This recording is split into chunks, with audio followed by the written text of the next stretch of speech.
The world was stunned. On August 5, 1962, Marilyn Monroe was found lifeless in her Los Angeles home, face down in her bed, clutching a telephone. Scattered nearby were empty pill bottles, Nembutal and chloral hydrate. The initial report from authorities was swift and unsettling. Probable suicide. The cause?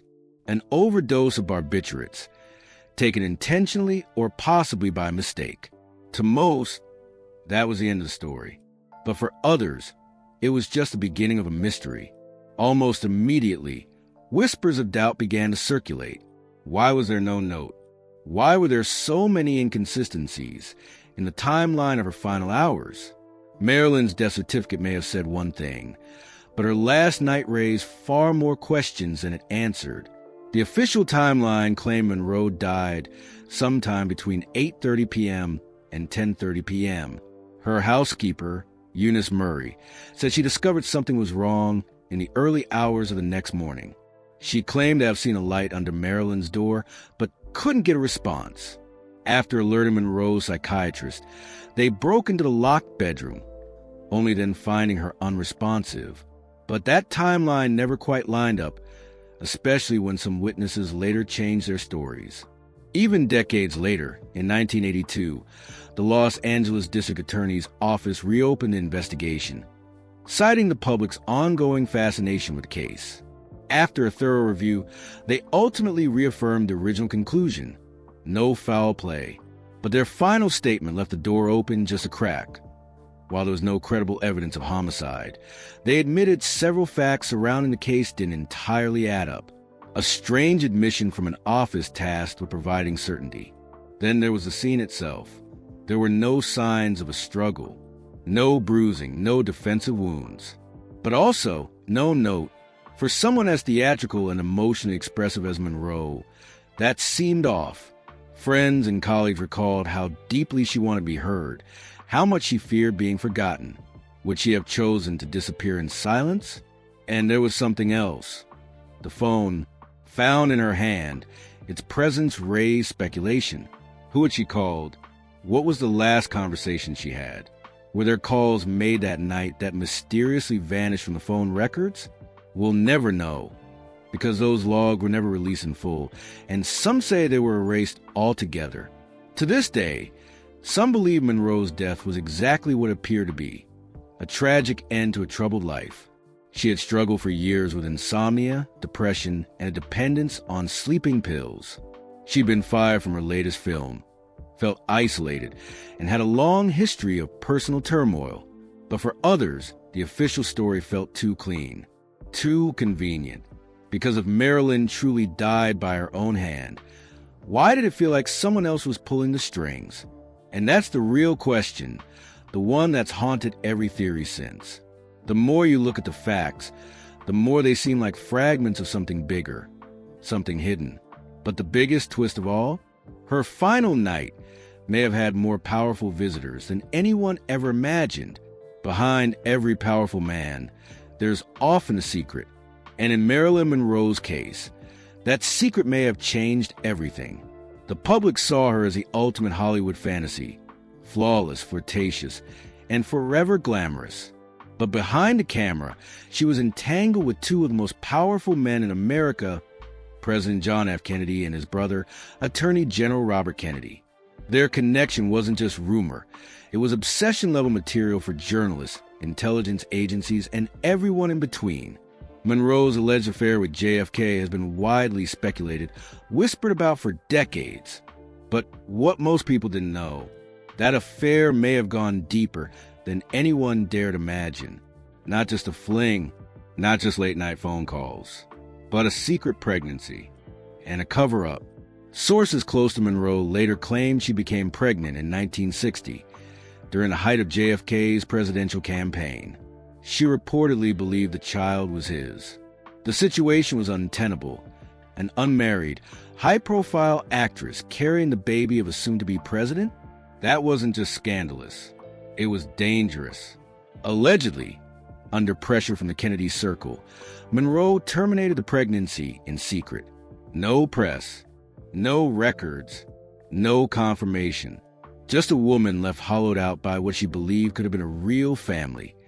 Something she had always longed for. That longing, that heartbreak, never left her. And it's said to have sparked emotional breakdowns and late-night phone calls begging to be acknowledged. She reportedly called the White House so often she was placed on a watch list. Some accounts even claim that Robert Kennedy, JFK's brother and closest advisor, visited her personally to convince her to stay quiet, or maybe to threaten her. Because while JFK may have been charismatic and reckless, Bobby was the enforcer. The infamous Happy Birthday, Mr. President performance at Madison Square Garden wasn't just iconic. It was brazen, standing before a crowd of thousands, including Jackie Kennedy herself. Monroe purred out a sultry version of the birthday song that made everyone in the room uncomfortable. She was glowing, defiant, and unmistakably sending a message. But after that night, something shifted. She was allegedly cut off. JFK stopped returning her calls. RFK distanced himself. She became isolated, enraged, and increasingly unstable. Those close to her recalled how she threatened to hold a press conference to reveal everything: the affairs, the abortion, the secrets whispered during pillow talk about Cuba, nuclear plans, and even UFOs. To the Kennedys, Marilyn Monroe wasn't just a liability. She was a ticking time bomb, and time was running out. Was she truly about to go public? Or was that just her desperate cry for attention from men who had abandoned her? Either way, it put her in a dangerous position, because Monroe didn't just sleep with power. She knew its secrets. And when power feels threatened, it doesn't beg. It buries. But the most chilling part of all, that wasn't even the last time she spoke to one of the Kennedys. Because according to multiple accounts, she received a phone call from Bobby Kennedy the very night she died. And what happened after that would take the mystery to a whole new level. In the hours before she died, Marilyn Monroe was alone, or so the rumors claim. The official story paints a picture of isolation, a lonely starlet, swallowed by silence, drifting into unconsciousness with no one around. But behind that sanitized version is a darker, more unsettling account, one involving last-minute visits, hushed arguments, and recordings that were never supposed to exist. According to multiple sources over the years, bodyguards, private investigators, even former LAPD officers, Robert Kennedy was spotted in Los Angeles the weekend of Marilyn's death. Officially, he was said to be miles away, vacationing with his family. But witnesses claimed otherwise. Several neighbors near Marilyn's home reported seeing him arrive, escorted by two men, around the same time frame that the actress would have been taking her last breaths. Some say there was yelling, others, a violent argument. What was said that night, no one truly knows. Or maybe someone did know, because here's where things take a strange turn. At the time, Monroe's phone was allegedly being tapped, monitored by both government agents and private investigators. The FBI, paranoid about her relationships with the Kennedys and suspected communist sympathizers, kept tabs on her calls.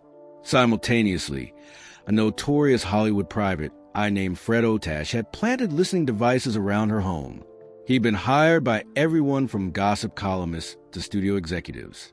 But by August 4th, he was supposedly listening in on something far more dangerous than scandal. In later interviews, Otash claimed he had tapes of Monroe's final night, recordings that picked up an argument between her and Bobby Kennedy. He described hearing her scream at him, accusing him of abandoning her. One voice, reportedly Kennedy's, demanded she stay quiet. Then came a crash. Then silence. Otash said he never released the tapes publicly, fearing for his life, but insisted they existed. But they were never found. After Monroe's death, her home was quickly cleaned. Files vanished. Tapes disappeared. Her diary, rumored to contain secrets she'd been told during her affairs with powerful men, was never recovered. Some believe it was destroyed. Others believe it still exists, hidden away in some vault, protected by someone with everything to lose. What's clear is that Marilyn didn't go quietly. Several friends claimed she had been upbeat that day, even making plans to meet with people the next morning.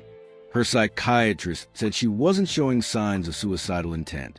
That same night, she had long phone calls with close friends. Some describe her as emotional, yes, but not fatalistic. She wasn't saying goodbye. She was fighting to be heard.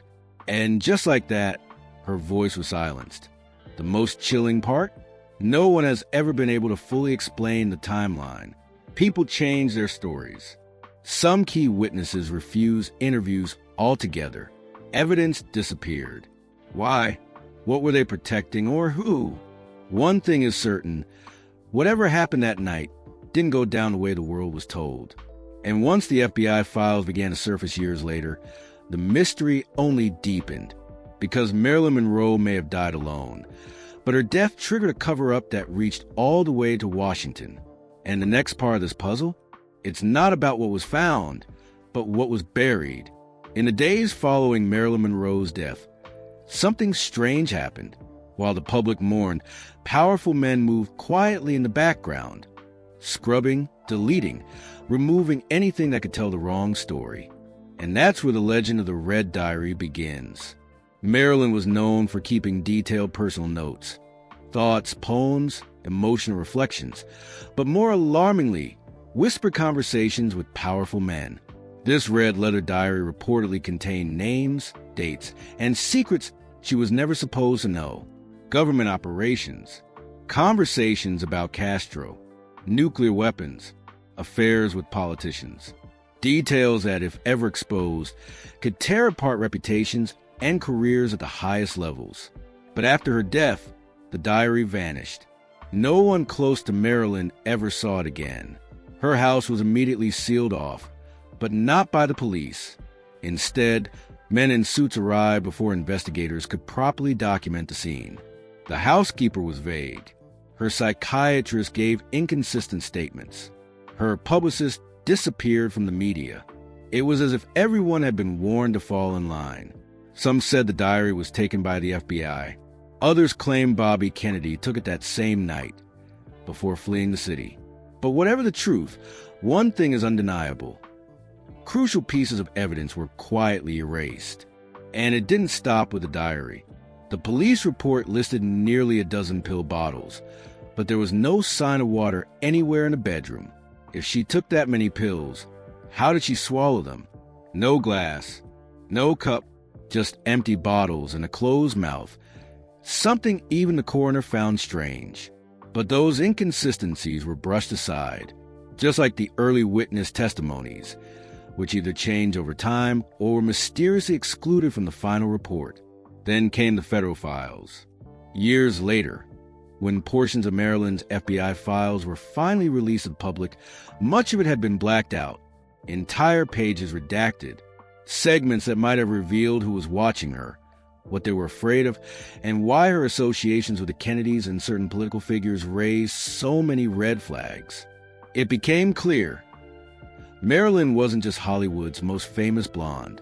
She had become a liability in the eyes of the government, someone who knew too much and spoke too freely. And that made her dangerous.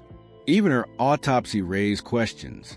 It was performed by Dr. Thomas Noguchi, who would later go on to examine other controversial deaths, including Robert F. Kennedy. But Monroe's internal organs, which should have confirmed exactly how the drugs entered her system, were destroyed before they could be retested. That kind of mishandling isn't just rare, it's almost unheard of, and it stripped away the last chance to confirm how she really died. No one ever answered for these gaps. No one was held responsible. No reinvestigation brought clarity. Instead, it all faded under layers of silence, intimidation, and official statements that told the world to stop asking questions. But the mystery didn't fade. It grew, and in the years that followed, those closest to the case started speaking. Some out of guilt, others out of fear. Because while the world accepted the tragedy, those behind the scenes knew something darker had happened. And the next person to break their silence claimed they were part of the cleanup themselves. For decades, Eunice Murray, the woman who was inside Marilyn Monroe's home the night she died, was seen as a simple housekeeper caught in the middle of a tragedy. But in reality, she may have been one of the key players in a cover-up that started before dawn and lasted a lifetime. At first, Murray's statements matched the official narrative. She told investigators that she saw a light under Marilyn's door in the middle of the night, and, sensing something was wrong, called her psychiatrist, Dr. Ralph Greenson. Together, they broke into the locked room and found Monroe unresponsive, the phone still in her hand. But years later, her story changed, and it changed dramatically. In a 1985 interview, Eunice let something slip. On camera, when pressed about the timeline of Marilyn's death, she casually admitted that Robert Kennedy had been at the house that night. The moment was so unexpected, the interviewer paused, stunned. Murray tried to walk it back, claiming confusion, but the damage was done. It confirmed decades of suspicion. She knew more than she had ever admitted, and maybe she'd been pressured to keep quiet all those years. But she wasn't the only one with secrets. Peter Lawford, JFK's brother-in-law and a member of the infamous Rat Pack, had always been close to both the president and Marilyn. He had arranged several of their meetings. And after her death, Lawford's guilt reportedly consumed him. In private conversations, he confessed that Monroe had called him the night she died, sounding panicked and frightened. She warned him that, "They're going to get me. I've said too much." Lawford didn't call the police. He never went to the house. But he admitted he knew something was wrong and stayed silent. Then there's the strangest figure of all, Norman Jeffries, Murray's nephew. For years, he stayed completely out of the spotlight. But in a rare account, Jeffries later revealed that he was present at the house when Bobby Kennedy arrived the night Marilyn died. He claimed the Attorney General came with two men, neither introduced, and that they argued loudly with Monroe. At one point, Jeffries said, they locked him and Murray out of the room. When they were finally allowed back in, Marilyn was quiet, lying on the bed, and something felt wrong. But here's the most haunting detail. According to Jeffries, after Marilyn was pronounced dead, a cleanup crew arrived, men who weren't police or paramedics. They removed documents, cleared out pill bottles, and gave strict instructions, saying nothing. From that moment on, everything they'd seen, everything they'd heard, was buried. Even the ambulance that supposedly took Monroe to the morgue, multiple witnesses said it never had its lights on. It wasn't rushing. It wasn't saving a life. It was transporting a story that had already been written. And for those involved, the message was clear. Silence wasn't just expected, it was enforced. But silence only lasts so long. And as the years passed, cracks began to show in the official version of events. Because the truth has a way of leaking out, especially when people start dying under strange circumstances themselves. And that's exactly what happened next. After Marilyn Monroe's death, a chilling pattern began to emerge. One that went beyond grief, coincidence, or natural causes. It started subtly. A journalist loses his job. A bodyguard dies of a heart attack. A private investigator vanishes from the public eye. But when you step back and look at the full picture, the pattern is unmistakable. People who knew too much about Marilyn's final days didn't live long after. Take Dorothy Kilgallen, for example. She was one of the most fearless journalists of her time, a nationally known columnist with deep ties to both Hollywood and Washington. She didn't buy the official story of Marilyn's death and was publicly investigating connections between Monroe, the Kennedys, and organized cover-ups. In 1965, Kilgallen told friends she had secured an exclusive interview with someone close to the case, someone who would blow the lid off the whole thing. She claimed to have notes, names, and first-hand accounts. Weeks later, she was found dead in her New York home, officially ruled a combined drug and alcohol overdose, but friends insisted she didn't drink heavily and was terrified of pills. Her notes? Gone. The manuscript she was working on? Missing. The interviewee? Never revealed. It was as if everything she had built her career on, facts, truth investigation, had been erased in one silent night. And she wasn't alone. Jack Clemens, the first LAPD officer to arrive at Marilyn's house, always said something didn't add up. He was the one who found her lying face down. Completely uncharacteristic for someone who had allegedly overdosed in bed.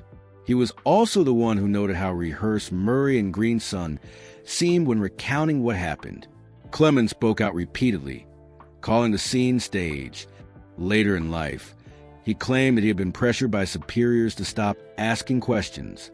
His career took a nosedive, and he died in relative obscurity, still convinced the truth was buried under layers of lies. And then there was Thomas Noguchi, the coroner who performed Marilyn's autopsy. Known as the coroner to the stars, he examined countless high-profile deaths. But when he questioned the missing internal organs, the strange absence of residue in her stomach, and a delay in calling for help, he found himself under investigation. Soon after, he was demoted, ridiculed, and nearly pushed out of his position altogether. Anyone who even hinted at an alternate version of events seemed to meet an early or mysterious end. Even Peter Lawford, once a glamorous Rat Pack member, spiraled into alcoholism and depression. He was consumed by guilt and paranoia in his final years, frequently ran to friends that he should have done more the night Marilyn died. He lost everything: his career, his reputation, and finally his life, haunted by a secret he never fully revealed. So many people who touched the Marilyn Monroe mystery ended up dead, disgraced, or forgotten. And the deeper you look, the harder it becomes to believe it's all just a series of accidents. Because when the same pattern repeats itself again and again, you stop asking, what if? And you start asking, who wanted this story to stay buried? By now, it's clear that Marilyn Monroe's death was far from simple. Too many stories changed, too much evidence vanished, and too many people who tried to uncover the truth ended up silenced themselves. But the question remains, was Marilyn Monroe actually murdered? And if so, why? Let's start with motive. Marilyn wasn't just a movie star. She had become a liability. She had known secrets, not just of the Kennedys, but of high-level government operations. People close to her say she would often brag, in moments of frustration or drunken honesty, about things she wasn't supposed to know. She'd reportedly threatened to go public with information she had collected, especially after Bobby Kennedy began distancing himself from her. One friend even claimed Marilyn had drafted a press statement before her death, saying she was ready to tell everything about her relationships with both JFK and RFK. Whether she actually planned to go through with it, we may never know. But in a world where secrets mean survival, even the threat of exposure can be deadly. Now, consider the timing. Just months before her death, Marilyn was abruptly cut off from the White House. Her calls to Bobby Kennedy allegedly went unanswered. Her access to JFK was severed. She went from inner circle darling to dangerous outsider. And right around that time, she started keeping a detailed diary, what many believe was her insurance policy. So what's the theory? Many believe Marilyn was a victim of a covert operation, eliminated not by a deranged fan or personal demons, but by powerful men protecting even more powerful secrets. Whether it was orchestrated by political insiders, intelligence agencies, or a combination of both, the idea is that Marilyn was silenced before she could bring down an empire. Some point to the method. Overdosing someone on pills without leaving physical evidence is nearly impossible, unless it's done with a different delivery method. There have long been whispers of possible injection or suppository, a method that would explain the lack of pills in her stomach. Several experts have pointed out that the toxicology report doesn't quite match the official version, but those questions were never fully investigated. Then there's the cleanup, the immediate sealing of the scene, the removal of key items, the conflicting timelines. All of it feels less like a tragedy and more like a cover-up in real time. And finally, look at the legacy.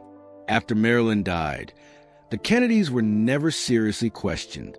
The FBI kept their files sealed for decades. Key witnesses changed their stories or disappeared entirely. And the woman who had once been America's biggest star was reduced to a footnote in a long, sanitized narrative about fame and fragility. But for those who studied the case, the pattern is clear. Marilyn knew too much. She talked too much, and she trusted the wrong people. Whether or not we'll ever get official confirmation, one thing feels disturbingly likely. Marilyn Monroe didn't just die. She was erased. And now, decades later, the final question still echoes louder than ever. Marilyn Monroe's smile lit up the world. But behind that smile was a woman slowly unraveling under the weight of secrets. Some her own, and some belong to the most powerful men in America. What started as a tragic story of fame and mental health now feels more like a warning. When the truth threatens to expose the wrong people, it can disappear just as easily as the person holding it. Think about it. A red diary no one ever found. A string of changed statements. A suspicious timeline. A crime scene cleaned before police arrived.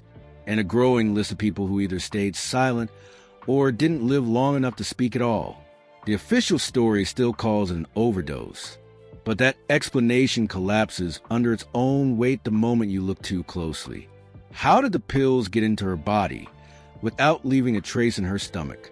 Why were her internal organs destroyed before they could be tested? And why did the government move so quickly to erase everything that connected her to the most powerful family in the country? It's not just about Marilyn anymore. It's about how easy the truth can be buried when those in charge control the story. Some will say the mystery of her death will never be solved. But maybe that's not true. Maybe the answer has been in front of us the whole time, hidden beneath polite headlines and redacted reports. Maybe this isn't just a conspiracy theory. It's a cover-up that's lasted for over 60 years. And what's even more disturbing, if this could happen to Marilyn Monroe, someone adored by millions, someone always in the spotlight, how many other stories have disappeared without a trace?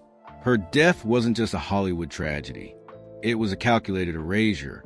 And whether or not anyone will ever be held accountable, the real cost isn't just the life lost that night. It's the silence that followed.